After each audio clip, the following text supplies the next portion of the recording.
Now, I know this is not going to be a comparison to make, but just so I'm open and honest and upfront and you guys understand what's happening here, I'm filming this straight after I've just done, which should have been, if you're watching these at the time it come out, Monday's video, the North Point Pilot Rum. Now, to compare the two, I'm not even comparing the two. The point I want to make is smelling the aroma of this compared to the North Point is like times 40, times 50. The aromas, and that's the point I'm trying to get at, the aromas coming off this are bouncing around all over the place. For a start off, I don't want to skirt over it. Do you know this is aged rum? Yes, there's a big sort of barrel influence going off there, but we've got vanilla, I've got coconut and pineapple, I've got banana, but don't get that confused because I've got the sort of molasses, the caramel, toffee kind of vibe going on. There is almost sort of a nuttiness to it as well. And look, dried fruit. Plenty of dried fruit. Can I narrow that down? One minute I thought apricot, the next minute I thought sort of sultanas and juicy raisins. I'd probably say both, to be fair. I think it's that all-round sort of Christmas cake sort of mix that you put together. I think there's just so much going on the nose to this. But there is this inherent sort of sweetness going on. You know, if I didn't know what it was, I would say that there's an element of dosage, an element of added sweetness gone onto this, because it's just that vibe. Now, I know that's how it's been finished and it's not dosed, but there is, when you smell it, you think, oh, this could be a sweeter rum. Now, let's give you the rundown, the nuts and bolts of this DOORLY'S XO. Again, no age statement on this. The XO doesn't refer to anything. It's just what they've called it. So it's not an 8-year-old, it's not a 10-year-old or anything like that. It's just XO. Price, again, this is where I want to hear from you guys all around the world as well. UK, we are £40. I think it was just under 39 something, but £40 master of malt prices. So the equivalent, what that translates to in US dollars is $50 and in euros, $46. So you guys in the US and Canada, you guys in Europe, I want to hear your prices, please, in the comments below. Let us know, do you get this cheaper? I suspect you do, but do you get this cheaper than $50? That's that. And in euros, do you get it cheaper than 46 euros? So again, it is Foursquare rum. It is Barbados rum. Hence all those aromas of like coconut and pineapple and tropical and all that sort of go. You kind of, that's inherent sort of Barbados thing going on there. It is a 43%. So again, I think this got reformulated again. I don't know where because I don't really follow Foursquare too much. So I haven't got the ins and outs of this, but 43%, I know there was a 40% version. At some point. When, I don't know. That could have been 5-10 years ago, could have been 2 years ago, I don't know, but this is the 43% ABV version. And it's a blend of pot and column stills. And the only thing with this, barrels, you know, it's been finished. The big point of this, the difference in this, it has been finished in Oloroso sherry casks. Oloroso, for those of you who don't know, it's kind of in between sort of Fino and cream. It's kind of that sort of nutty-ish sherry with a little hint of sweetness to it. Nowhere near cream sherry, but a little hint of sweetness to it. So on the taste, look, I want to make this distinguishment here. Is it a sweeter rum? Yes. Is it a sweet rum? No. Again, I've lost you. You make no sense, Barman. The Oloroso, I dare say, I don't know, but I dare say the amount of Oloroso, the amount of sort of rounded sweetness coming off that, I dare say actually the Oloroso cask may have been quite wet. So, you know, quite a lot of, I'm not saying like bottles and bottles of Oloroso sherry just sitting in the bottle. I'm not saying just completely dry. So you would have inherently got quite a sort of lot of Oloroso sherry moisture gone into this rum. I would guess the amount of sherry that's coming out in that, I would guess that they were wet barrels. I don't know. But I do get, to counter that, I do get a lot of barrel aging, a lot of woods, a lot of oak. And there's a peppery spice tingle. And I would go spice tingle as opposed to sort of cinnamon or anything like that.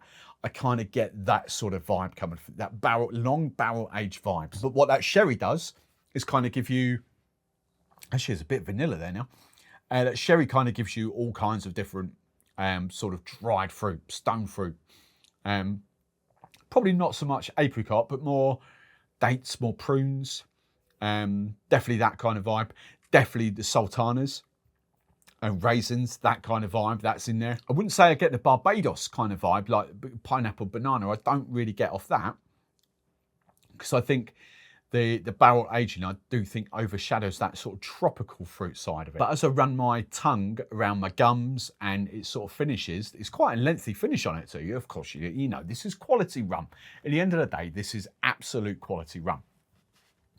So, you know, the finish you get off it, you're getting your toffee, you're getting your caramel. Actually, now that that finishes, I probably would retract the pepper and probably would go more cinnamon. I think that is finishing out into a cinnamon kind of vibe there. And maybe the fruit mellows, but I definitely don't get tropical fruit. I get sort of a less intense dried fruit, sultanas and raisins on the finish. Now, this rum has been sitting behind my bar now. Again, I've lost track of time, a year maybe, and I haven't revisited. And as you will see, 2/3 full still. So again, I wanted to see whether I just forgotten about it or whether I dismissed it because I wasn't a massive fan of it. Now, we're going to answer the 3 questions that we always do. Is it value for money? Would I restock it? Have I got anything behind the bar that's comparable to it? So, look, just so, and I say this so, again, the regular viewers will know this, but I say it so you understand my palate, because I never, ever want to put you off a rum. You know, if you're Team Foursquare and, you know, you don't want to try Plantation, that's fine, you do that. But if you're Plantation and you want to try Foursquare rum, do it. You know, no rum, you should never be put off trying any rum, despite what anyone says. I'm here purely to give you tasting notes so you can form your own opinions of whether you might want to try it and might not. The only way I can do that is by giving you my palate, all right? I don't want to give scores, I want to give you my palate. So, is this my style of rum? No, this is not a rum I'm going to pick up to sip neat behind there, because again, to emphasize, I like lighter rums and I like inherently younger rums. This for me is quite heavy, quite full bodied. Again, we don't really know the age of this. You know, the one thing Foursquare don't do really is give you age. They don't have websites, they don't give you knowledge. We don't have an age of this rum, but you just take the rum at face value. Open it. Do I like it? Yes, no. Would I buy it? Yes, no. Simple. You know, sometimes you don't need to go into the faff. You don't need facts and figures. You just kind of need to know whether you enjoy it or not. This for me is not a rum that I'd kind of want. I'm not inherently, there's a conflict coming here again. I'm not inherently a sherry finished rum fan. There is a caveat. Some regular viewers will kind of know what that is, but that's coming and I'll explain. But for me, when I kind of have sherry aged rums, the sherry is a finish, which means they have been aged for quite a lengthy time anyway. And as I say, I don't really like longer aged rums. That's no reflection on this, but what I personally would do if I wanted a Barbados rum, I personally would have absolutely no hesitations for, I think this is actually a little bit more expensive, but actually that is way more on my palate and way more enjoyable than what that is. In fact, that is my favourite rum that I've had to date out of Foursquare. It beats for me DOORLY'S 12, DOORLY'S 14, hands down. I love that. Now, Richard Seale's going to absolutely do his nut here. If he ever watches it, I doubt he ever watches me. If you do, hello, Richard. I know you're going to absolutely do your nut here, but please listen, please take this at face value of what I'm about to say here, because, as I say, I don't inherently do sherry aged rums. Case in point, you know, even when we did the Don Q tasting, you know, the actual, apart with the vermouth, I didn't really get on with either, but the actual, the Don Q, the sherry, I didn't enjoy either.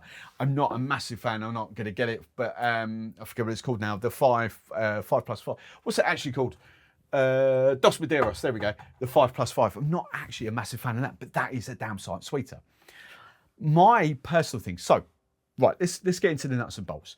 Do I think that's value for money? Look, the quality of that, yes, 100%. £40, which was what, 48? So £40, $50 save, €46. That screams quality. I am not dumb enough to sort of turn around and say, just because I don't like it, it's a poor rum. That's just ludicrous because you can taste that is so well refined, so well put together. You know, it's a great blend of rums. No one can deny that. It is fantastic. Whether you like it or not is another matter. For me, it's not that I don't like it, it's just that it doesn't work for me. Use case scenario, I'm gonna get onto why that's there in a bit. I'm labouring it out. I'm gonna get onto that while it's there. But use case scenario for me, actually, neat sipping or rum fashioned. I don't think it's a cocktail rum because, you know, all those that's what's the word I'm looking for. The classic cocktails, Manhattan style cocktails. You know, Manhattans, rum fashions, rum Negronis, whatever you want to call them. Those simple booze forward cocktails, I think that comes to life. Tiki cocktails, no. Don't waste that on tiki cocktails. But Manhattans with a bit of vermouth, a bit of maraschino and things like that, yes, I think that comes into its own then. Okay, so it's a stylish, contemporary cocktail rum as opposed to a tiki rum cocktail rum. Rum and cokes, no, don't waste it. Don't rum and ginger, again, don't waste it. All right, so use case, neat sipping or classic contemporary cocktails. That's where we would go for that. It's too well put together for it to be any other thing than that. Now, let's answer the other two questions. Have I got anything comparable behind the bar? Sorry, this isn't comparable. Don't think it is. My one example of a sherry, and I have to explain this. This is sherry finished rum. This is Ron Cubé, so completely different type of rum for a start. Cuban rum versus Barbados rum. This is finished, it's a lot younger, but it's finished in, I forget what it is now. I think it might be Oloroso casks. I forget what it is. But it's finished in sherry casks. But the way it's put together, I actually treat this more as a flavour. And sorry, John's going to hate me now, Cubé and Ant. I put this more in a sort of spiced, flavoured rum camp without it being massively sweet. It's nowhere near as sweet as 5 Dos Padeiros 5+5. But that's where it kind of sits for me, because then I can appreciate that that's not a flavoured spiced rum to me. This isn't a flavoured spiced rum, but it can kind of sit there. It can, you know, for spiced rum fans, it kind of there. It's very easy drinking.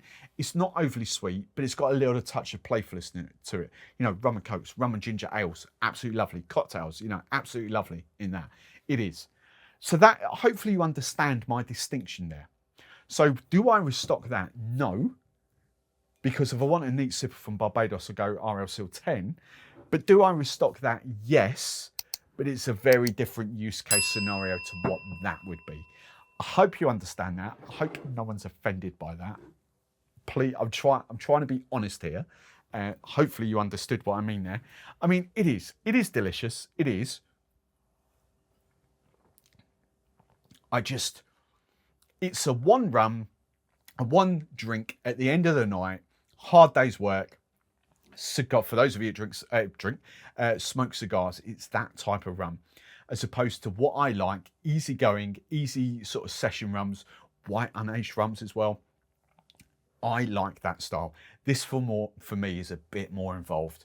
For whiskey fans, for proper, neat, love the higher aged rums, this is going to be right up your street. For people like me that like those lighter rums, probably not so much.